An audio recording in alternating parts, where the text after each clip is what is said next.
On parle beaucoup des nanomatériaux, mais finalement, que sont les nanomatériaux? Je vais vous l'expliquer, du moins je vais essayer. Les nanomatériaux sont des matériaux plus petits, 1000 fois plus petits que les matériaux que l'on connaissait jusqu'à présent. Des nanomatériaux sont 1000 fois plus petits que l'épaisseur d'un cheveu humain, 10 fois plus petits qu'une bactérie, et certains nanomatériaux sont de la même taille que celle d'un virus. Et certains nanomatériaux sont de la même taille que celle d'un virus. Le secteur d'activité des nanomatériaux est sans conteste celui qui a eu la plus grande expansion de toute l'histoire de l'humanité. On estime qu'à l'horizon de 2015, ce marché représentera un marché de 1000 milliards de dollars. Prenons quelques exemples de ces nanomatériaux. Les nanomatériaux manufacturés tout d'abord. Ces matériaux sont utilisés dans certaines activités très sensibles, telles que la défense, telles que l'aéronautique, l'aérospatiale.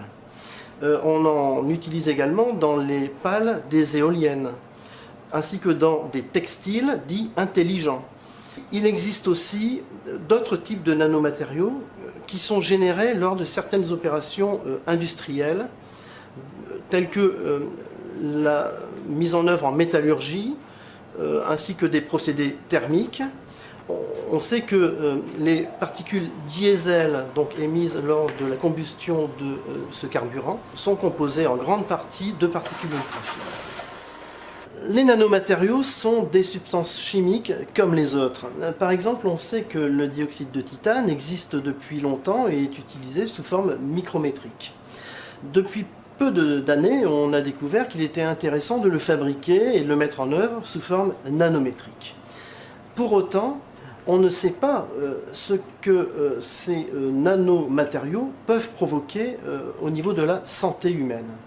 De nombreuses recherches ont été entreprises dans ce domaine depuis quelques années, mais pour le moment, peu de découvertes ont été faites. Ce que l'on sait, c'est que les nanomatériaux sont de tellement petite taille que les globules blancs ont des difficultés à les phagocyter afin donc d'épurer l'organisme par rapport à la présence de ces particules étrangères. De même, les nanomatériaux étant très petits peuvent passer à travers les barrières de l'organisme et atteindre l'ensemble des organes vivants. Les connaissances toxicologiques en matière de nanomatériaux sont actuellement imparfaites dans la mesure où les recherches effectuées jusqu'à présent ont été faites en laboratoire et sont difficilement extrapolables à l'homme.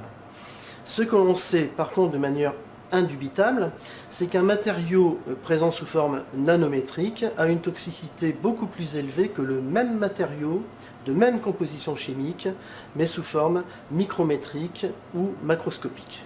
Nous avons jusqu'à présent employé le terme de nanomatériaux pour simplifier. Il existe bien d'autres termes scientifiquement admis comme nano-objets, nanotubes, nanofibres, j'en passe et des meilleurs. Ce n'est pas ça qui est important dans le cadre de ce web dossier. Ce qui est important, c'est d'illustrer la manière dont la prévention des risques professionnels peut s'exercer vis-à-vis de ces nanos.